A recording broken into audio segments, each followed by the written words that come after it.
Hey guys, I'm Rachel O'Leary, and there's my greenhouse. Things have been really hectic around here, which is typical for my life. But I had a bunch of footage from a few different events that I attended lately that I wanted to share with you. The first was the Keystone Clash, which was held a few weeks ago in Lancaster, PA, by a couple of different local clubs. The Cichlid Club of York and the Aquarium Club of Lancaster County, I think primarily were in charge of that. And they had a really incredible fish show. So I shot some footage of that and just talked to you guys a bit about like what the deal is with fish shows, what the judges look for in fish shows, and sort of what you can do to prepare your fish for fish shows or what to expect. And then shortly after that, I was out in Saskatoon, Saskatchewan, Canada, where I got to attend another really unique fish show. And that one is geared much more to the public than the average hobbyist. So I shot some of the footage of the setup, structure, and then the winning fish for you guys. So I've compiled both of those together into one really long video that I hope you'll enjoy. We're currently working on all the plans for the interior of the greenhouse. We're buying materials for that on Friday and starting construction immediately so that I can get things going before it gets too cold. I'm going to be moving all of my hardscape materials out of there, as well as overwintering my tubbing plants and all my carnivorous. I have a bunch of really neat stuff coming in. I'm just waiting for it to arrive, and then you can expect some videos on that stuff. But without further ado, here is American versus Canadian fish shows, the differences, the similarities, and what you guys can expect. I hope you enjoy. Make sure you hit the notification bell so you don't miss any of my upcoming videos, and stop by my business Facebook as well as my Instagram, because pretty darn soon I'm going to be doing a few giveaways. Thanks.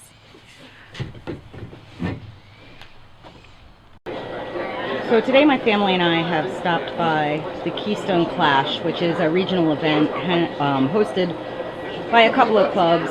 Cichlid Club of York is responsible for this absolutely incredible fish show. And I thought I would talk to you guys a little bit today about what goes into preparing a fish for a fish show, what the judges look at, and just sort of what to expect should you be interested in participating. It's a really great way for people to see a lot of different species of fish and compare fish to each other to see sort of what the breeding standard is. So most fish shows around the country are specific to a type of fish, like there's cichlid shows or there's catfish shows. This particular show is an all aquarium fish show, so you'll see a lot of things, and I think we'll just walk around and stop at some of the different classes and I can show you guys what to expect. Definitely the most popular and most entered portion of the fish show is always the cichlid portion. Partially at this show it's because the host club that is holding it is a cichlid club, but it's also because there's such a breadth of species. And basically what you do is you condition your fish. You put it in this aquarium. Some shows supply the aquarium, some do not. You have an air stone, and nothing else is allowed in the aquarium, so all of the focus is on the fish. And then what the judge looks at is the fish to its adult size? How is the fish's body condition? How are its fins? Do they have any tears? Do they have any imperfections? And how is the fish behaving, or its deportment? You can see this guy sort of hiding in the back a little bit, whereas this one is out and about with his fins open and looking pretty good. And they're broken into different classes depending on where they're from. So this is one of the larger fish classes, obviously. But, you know, so when you're choosing a fish to take to a fish show, you want to pick one whose fins are perfect, who's at the adult size or close to it. And a lot of people like to actually train their fish at home to get ready for a show. They'll put them in a bare aquarium. They'll use flashlights to look at their fish at home. Sometimes judges use like little bamboo skewers to make the fish turn so that they can see both sides. And they'll actually practice with their fish so that they're not intimidated when the judges come through. And this can make a big difference. This is the flower horn section, which is unusual for a cichlid show. You see the big nuchal hump or cock on that one. But not everybody takes the time to train their fish, and that's fine, but you have to be extremely careful when you're getting ready to transport your fish that you don't damage it. A lot of people will hand catch their fish in order to bring them to the cichlid shows, because otherwise it's very easy to damage some of the scales on the side of the fish, or even could get small tears in finnage, which can lose a lot of points. Each category of judging has about 20 points to it. So if your fish has a split dorsal, it's going to score very, very low on the sheet and basically knock you out of the running generally for winning your class, and definitely for best of show. Because of this, a lot of people choose to transport their fish in buckets or Tupperwares that are very gentle on their fins and scales. You can see just the variety that is here. And again, some fish shows, they have you bring your own aquarium, so it'd be important to make sure that it's not scratched, it's very clean, it's in good condition. Generally as well, the location of the show will provide the water, though you're always allowed to bring your own. No matter if it's dechlorinated or not, I would always recommend that you dechlorinate again, just for redundancy and safety of your fish. Here's an example of a guy who unfortunately got a little damage from transport. You can see it right there up near his dorsal ridge. But I think fish shows are really exciting because it's a great way for people just to see a bunch of fish that they may not be exposed to, ask some questions, do some research, and find new species to keep. This is obviously the angel category. Look at this big guy. That's gorgeous. And then over here are sail tanks. And then we're down into the stuff that I think is really cool. Now, I've judged a lot of fish shows, and I think it's super fun, but it can be really, really challenging to compare different species. Now, these are all apistogrammas, and they're doing what apistos do, but if you compare how this guy's behaving to how this guy's behaving to how this one's behaving, you can see that this guy's deportment is way up there, and this fish will definitely judge better because of that. But there's some beautiful, beautiful fish at the fish show. Now, one thing that I like to do in my show tanks if I'm showing fish is I always drop a piece of polyfilter in there to absorb any ammonia and reduce stress to the fish, as well as any cosmetic ammonia burn that can occur.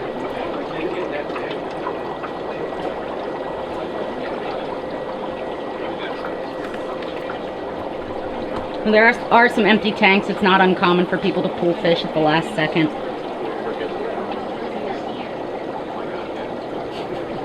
This Geo's got good deportment. Now, the only problem with a fish like this is it gets substantially larger, and while its finnage is beautiful and it has nice streamers, that's a fish that could get quite a bit bigger, so it may lose some points for size.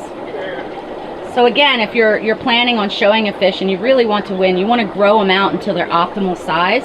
Look at these two guys.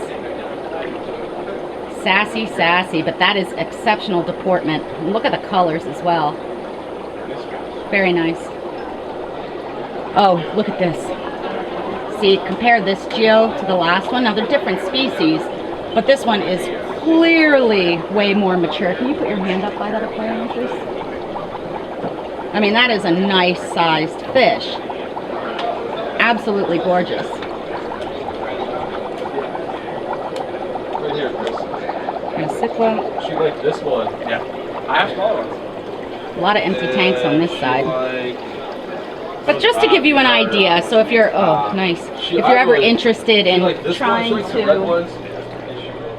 to do something like a fish show, you'd want to put some effort into getting your fish prepared. And especially with things like plecos, you need to be super, super careful that their finish does not get damaged at all. Now again, as I mentioned, these things are broken into different classes. We're obviously in the pleco or loricaridae class. Last year at this show, it was a pleco that won Best of Show, which is pretty unusual.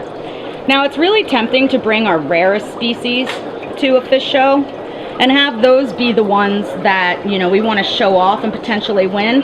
But again, it's important that you take into consideration their maturity. For instance, and while it's a beautiful fish, it's not quite full size yet. So it would lose some points for that. Whereas this guy, or actually that looks like a girl, is a nice size fish. So what the judges do is they write down all these scores, they tally them up, and then they pick the best of class, and then they take the winners of all of the best of class, and that's how they determine best of show. And the best of show should be the fish that has the highest points overall. Now, it doesn't always work that way, but that is how it's supposed to work. Also, there will be a People's Choice Award. You're given a ballot when you register for these events, and you can vote for your favorite fish. And often those are maybe not the highest scoring, but they are definitely the ones that show off the most for the crowd. This is the little betta section. They all appear to be Splendens for the most part. Look at the size of this rainbow. This is a good example of a fish being at its mature size. Now, it's easy to find these guys in the 2-inch range, but to grow them out to this and keep them in good condition is much more of a challenge, and that will be rewarded by the judging.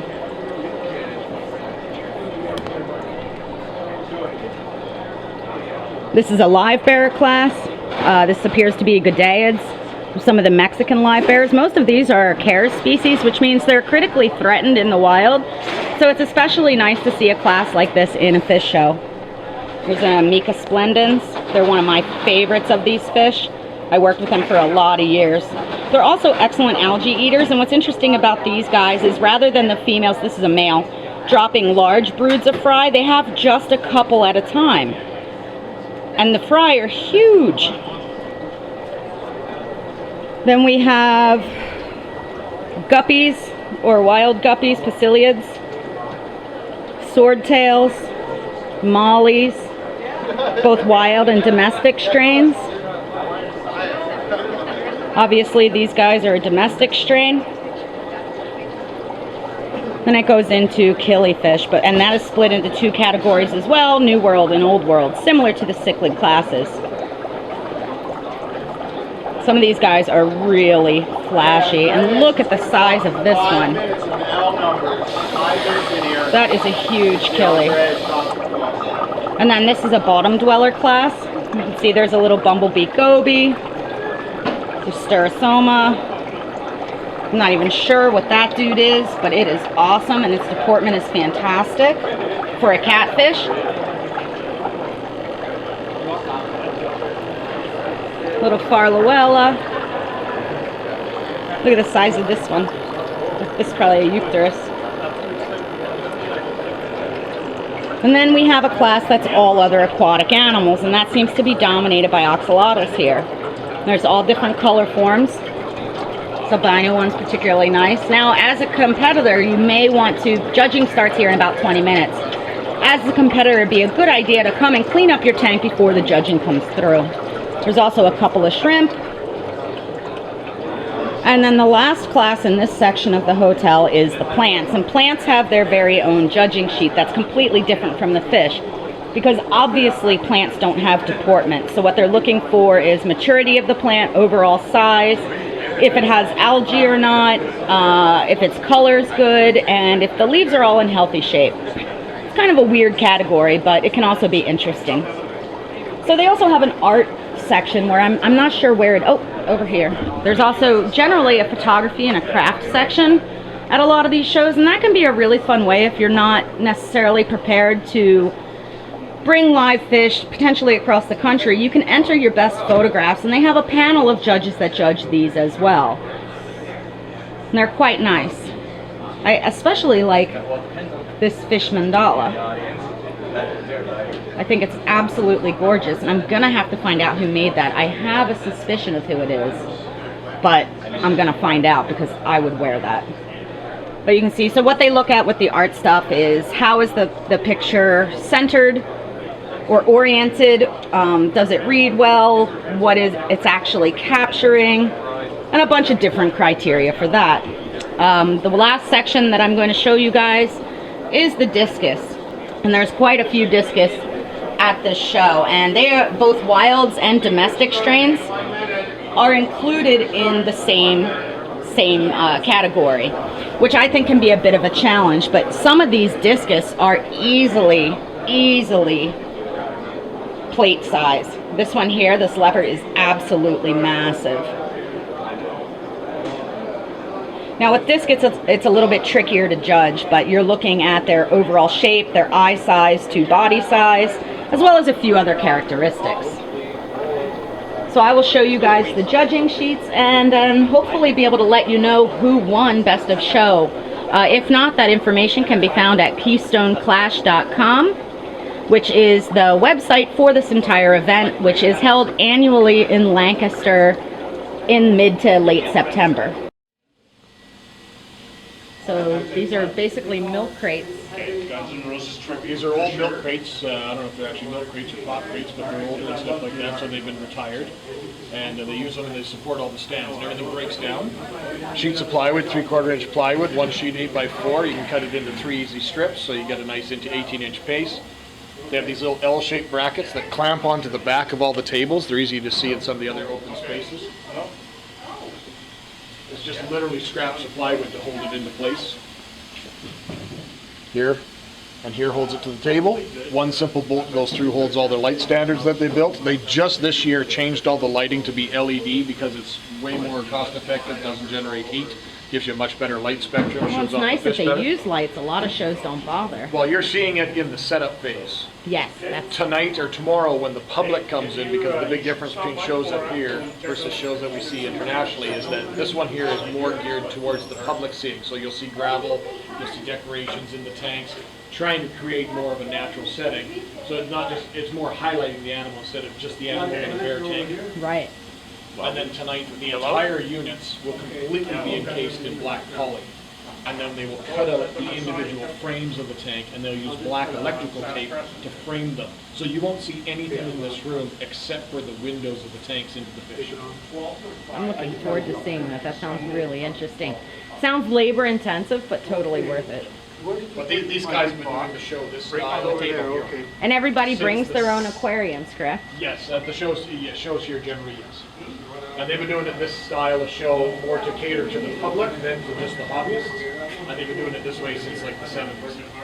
So do they have like a set size tank, or do they just take their entries and then I don't know if they have a set size figure it tank, out? but the units themselves probably wouldn't accommodate anything larger than probably an average 20 gallons. If you're going to have anything bigger than that, you'd probably want to bring your own stand. US mail for Kata? We have to turn in an entry sheet that has the sizes of the tanks, the length, Yeah. and so they know that in advance, so they lay it out in accordance with what you put in. And that way all the fishes are all classified into groups. All the live bears are together, all the betas will be together, and they're all in a nice order. And that also on the black poly, you can then put educational type posters and stuff like describing the different types of groupings of the different types of fish. So everything makes sense. It's a really nice giant animal.